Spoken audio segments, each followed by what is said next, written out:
Do you guys like my Christmas tree? I put bows on it this year. I don't know how to feel about it, honestly. Like, I really like the trend. I don't know if I did it right, if I needed bigger bows. That's besides the point. Welcome back to my channel. Today we're gonna talk about friendships. And as someone who has been through it all when it comes to friendships, I have a few things that you need to hear, and I have to check you on a few things. And it's all out of love. No one ever trains you on how to deal with friendships and friendship breakups. Specifically, I've struggled a lot with navigating my feelings when it comes to friendships and knowing what I should feel and just feeling like because these are friends and I'm not technically in a romantic relationship with them that I can't speak up for myself.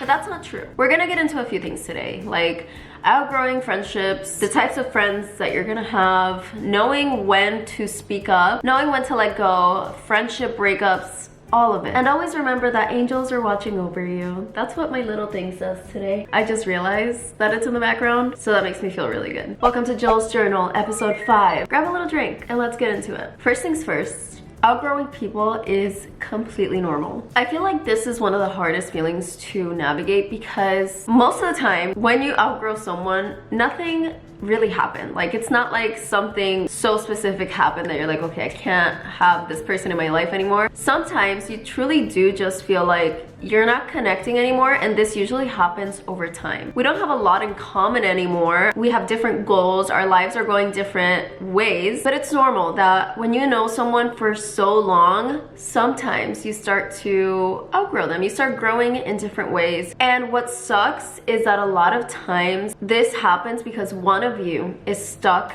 in a time. Let's say your friend is stuck in a time that they can't get past and you're over that period of time. Let's say you were both connecting because you both love to party and love to drink and love to go out, and that was your life, and you start to feel like that's just not you anymore. And maybe you do like going out, you do like to party, just not as often, and this person is still constantly doing it. When something like this happens, you feel really bad because you're like, I really am over that. And when I've experienced this, I felt like if I were to cut this person off because of this reason, then I would feel like I'm saying that I'm better than them, which just isn't necessarily true. You know in your heart you don't hate this person, you don't think they're a bad person, but maybe they're doing unhealthy things, or they're just stuck doing something that you grew past, and you know that they're not gonna grow past that. And so sometimes it's better to let go and to distance yourself. And I don't think you should feel bad about that, but it does suck and it does hurt, and it's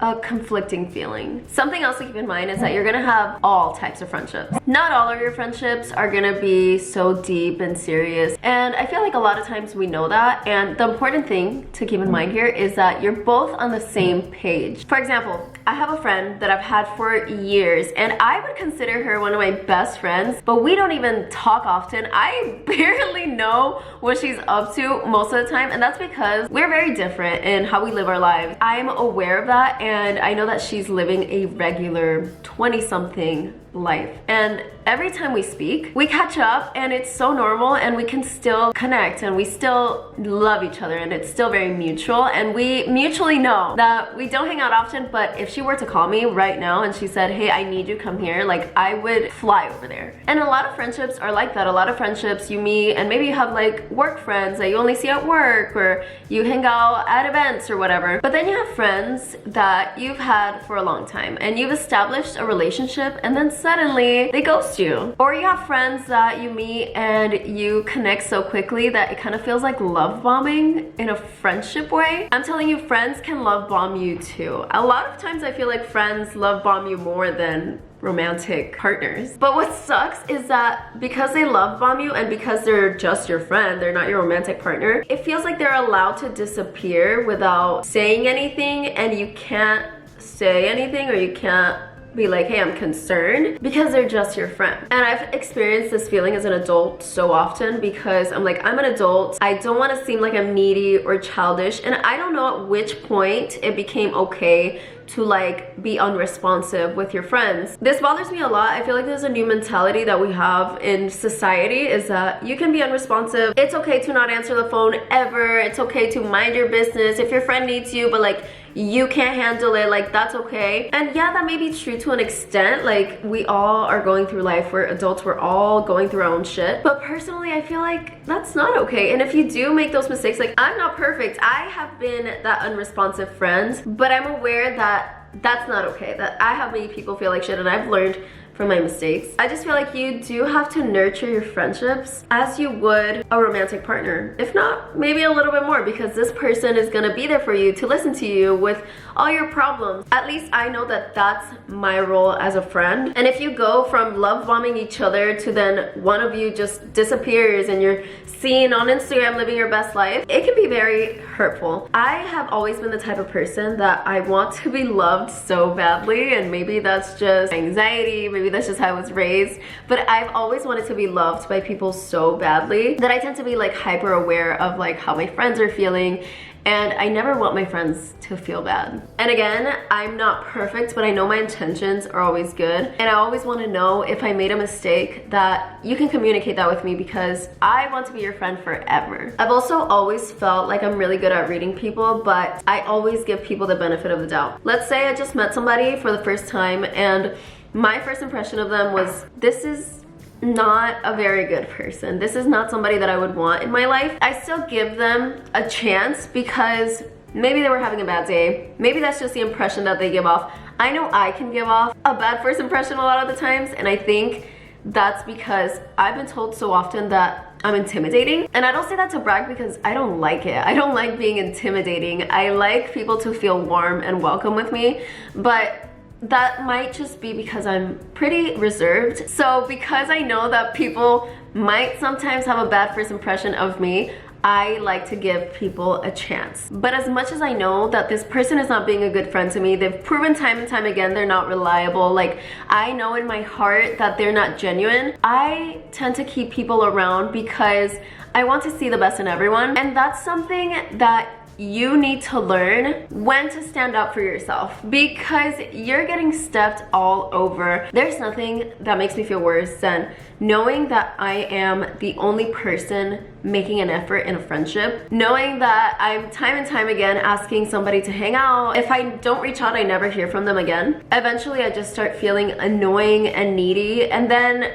sometimes they'll like come back and be like, oh, like let's hang out, and then it just feels weird. I still don't cut people off, and I'm not a confrontational person. And this also comes with like having jealous friends. Like they have some sort of animosity with you. A lot of times I've ignored all those red flags, but you need to learn to stand up for yourself, because even if it makes you nervous, you're gonna feel 100 million times better knowing that this person was not benefiting you at all. And you're gonna make space for genuine people who actually care about you. But then this comes with friendship breakups. And friendship breakups are earth-shattering. Sometimes they feel worse than a breakup because you don't expect it to happen. You expect this person to be there forever. A lot of times it just doesn't feel like a possibility, and so like betrayal from a friend hits so much harder. I've lost a lot of friends. A lot of people have come in and out of my life, but there's just been maybe 2 instances that I have truly felt heartbroken from friendship breakups. I had a friend for almost a decade that I loved with all my heart, and the breakup hit so hard. And because this breakup was because of a man,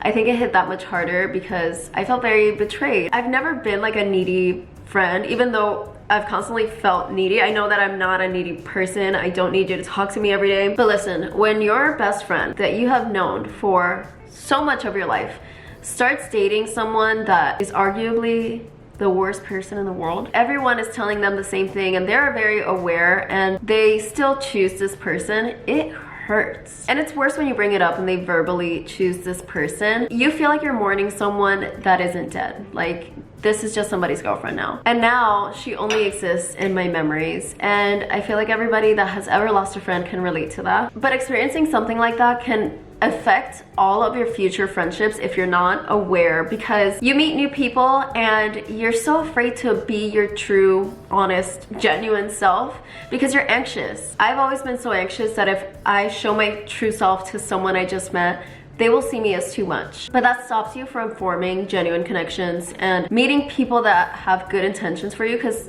they don't even know who you are. And I wouldn't want to act like somebody that I'm not, because I would want my friends to love the real me. And listen, you're gonna go through so many friendships in your life. And I know it feels harder to make friends when you're in your 20s and you don't really know how to make friends anymore. Like, it's not as easy as just being in school. But you're gonna go through all kinds of friendships until you find the ones that stick. And coming from someone who had a kid young, it made it that much harder because I couldn't relate to my peers, especially when I was 18 years old, 19 years old, having a baby, and everyone around me was living their normal lives. They were graduating high school, they were going off to college, they were partying, they were doing normal things at that age that I couldn't do, and I chose not to do because obviously I had a kid. And it really showed me who was actually gonna be there for me and who wasn't, and I had to learn that fact very quickly at a very young age. And the truth is that the people that love you will stick around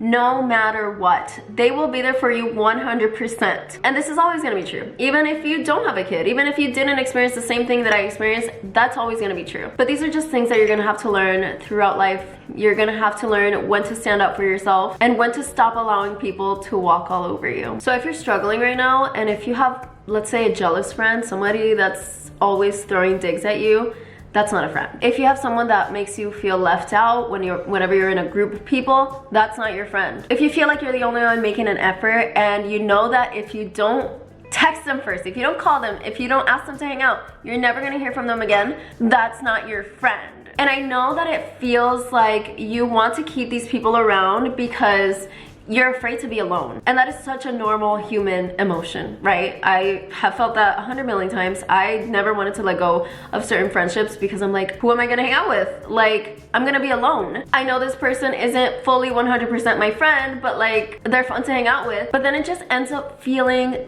bad. It makes me feel really sad within myself. And you're just gonna have to learn to be alone. Like, you're gonna have to cut off these people and just learn to be alone and enjoy your own company. I promise once you do that, you're gonna create space for people that want to be in your life. And you're gonna find your people. Just don't stay in a friendship that is unfulfilling. Because at the end of the day, I'd rather be alone than surround myself with people that don't give a fuck about me. And I know how it feels to be in your 20s and go on the internet and see all these videos of these big friendship groups, this group of girls who love each other and they do all these things together and they have parties and sleepovers and whatever. But I never want to force that. It starts with you knowing how to pick a friend and how to let go of friends. That's gonna be it for this video. If you liked it, make sure to like, subscribe, and thank you for being here with me. I love you, and I'll see you in my next video.